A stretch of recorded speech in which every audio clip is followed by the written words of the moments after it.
Hi, I'm Karla Nemeth, Director of the California Department of Water Resources. I want to thank Assemblymember Steve Bennett for providing me the opportunity to speak directly to all of you in his district regarding our current water situation. California is in a third year of extreme drought driven by our changing climate. With water supply conditions critical in many parts of the state, DWR and its partner agencies are already preparing for a fourth dry year. We are seeing extreme conditions intensified by climate change, not only in California, but across the western United States. This may be the new normal, and we're likely not going back to the way things used to be. California is now hotter and drier. This is our new climate reality, and we must adapt. That's why Governor Newsom recently unveiled a new strategy focused on adapting to a hotter, drier future. Our situation is going to require a bold approach. We need to move beyond just conservation and take new actions as warmer temperatures consume more and more of our water. We've always had extreme weather in California, but one of the things that we're starting to understand is that the extreme events that used to come along once every couple of decades are now happening more frequently, and the swing between dry and wet periods are becoming even more extreme. Because of our hotter and drier climate, the precipitation we now see is falling more as rain and less as snow. These rain events are also becoming more and more infrequent between dry and wet periods. In essence, it's becoming less about drought and more about a transition to a more arid climate. Temperatures are trending up, meaning the hots are getting hotter. Our warming climate means that a greater share of the rain and snowfall we do receive will be absorbed by dry soils, consumed by thirsty plants, and more rapidly evaporated into the air. This leaves less water to meet our needs. This is an important time for all Californians to come together. We must all do our part to reduce our water usage so all of us have safe, affordable drinking water now and for future generations. We can do this, California. Hi, I'm Steve Bennett. I represent the citizens of Western Ventura County in the California Legislature. I hope you'll listen to the next few minutes of this short video because our future quality of life depends on how well and how soon we make the hard decisions needed to prepare for California's uncertain water future. First, I really appreciate the introduction to this video provided by the talented leader of California's Department of Water Resources. She makes it very clear we have a serious water crisis ahead of us, and we are all in this together. Without significant changes, both our surface water and our groundwater supplies will not sustain our current quality of life. This is especially true as we move into the new normal of aridification that she described. The long dry periods and less snow accumulation in the mountains is a terrible combination for our surface water supplies. And because of our diminishing surface water supplies, we're becoming ever more reliant on pumping our groundwater basins. It's important to note that every groundwater basin is different, and many of California's groundwater basins took decades, if not centuries, to fill. Many basins do not refill quickly with a few rains. State law states our groundwater basins are public resources. They are also the vital backup reserve that we should maintain at healthy, sustainable levels as we face our uncertain water future. Unfortunately, far too many groundwater basins have been overdrafted for decades, including the major groundwater basins here in Ventura County. This unsustainable pumping is draining basins much faster than they can recharge. This causes serious long-term problems for neighboring wells, water quality, and land subsidence. Throughout our state, we've been reacting too slowly to this overdrafting problem. We need more urgency to make intelligent, proactive solutions to these overdrafting problems now.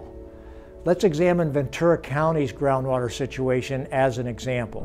Back in the 1880s, the groundwater basins under the Oxnard Plain were so full that they generated enough natural pressure to supply a second-story house with water without any pump at all.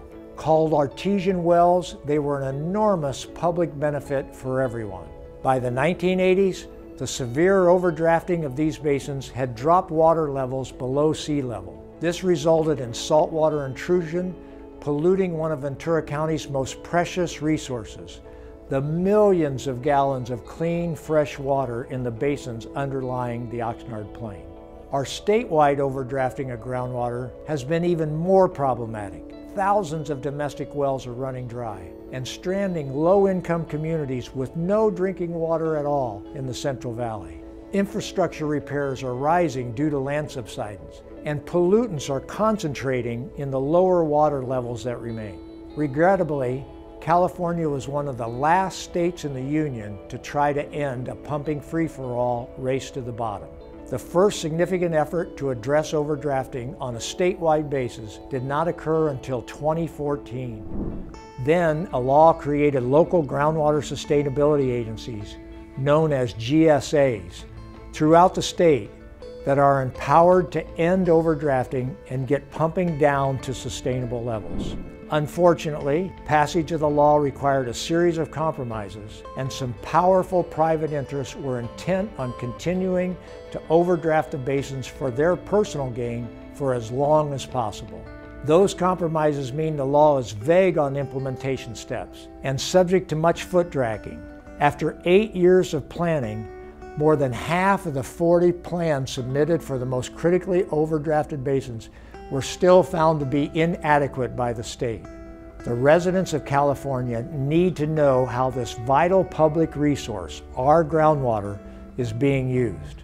What is the appropriate sustainable yield in each critically overdrafted basin? We need confidence that there are accurate measurements of how much is being pumped out annually. We need to see realistic plans on how sustainable pumping levels will be progressively reached in a timely manner.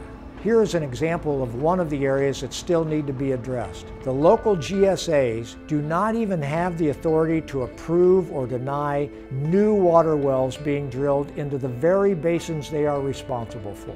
Today, thousands of new well permits are being issued by counties with a simple over-the-counter process, meaning there's no review of the impact of the new well on the overdrafted basin by the local groundwater agency, or anyone for that matter. Drilling thousands of new wells increases our overdrafting problem.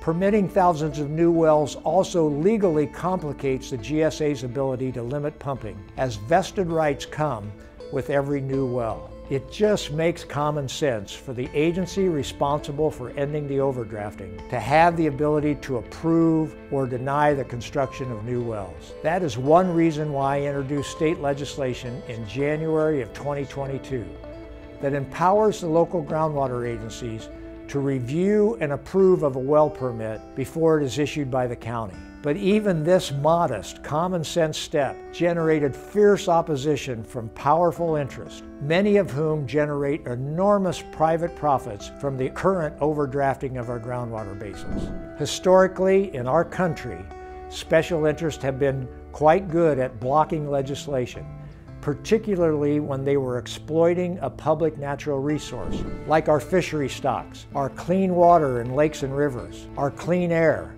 and now today, our valuable groundwater.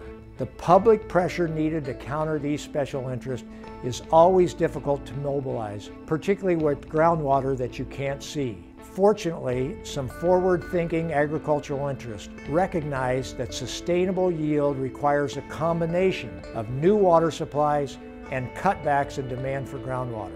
They know we need to move collaboratively and timely to find the best ways to repurpose some agricultural land away from water-intensive uses. And as I said earlier, we are all in this together. Helping farmers repurpose land for other beneficial uses can be a win-win for all Californians. Rice fields converted to waterfowl feeding grounds has been such a win already in California. Sustainable groundwater basins are so critical to our future quality of life that state and local leaders must build public support for the difficult decisions in front of us. We need to decide which new water supply projects make sense, what demand cutbacks are the most appropriate, what multi-purpose benefits could current, less valuable agricultural land be used for. We are moving too slowly in addressing our overdrafting problems.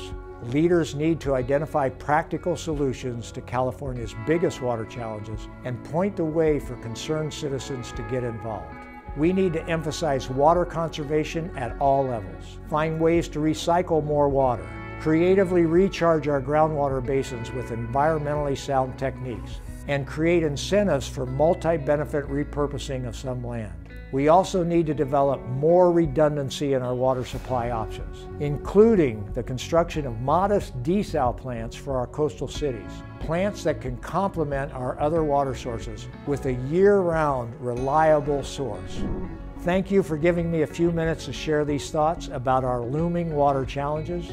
I hope you'll get involved and help us build the public support needed to get our serious water problems addressed with common sense, effective, and timely legislation. To get more information about how you can help as California's water challenges and water battles unfold, contact my office. Thank you.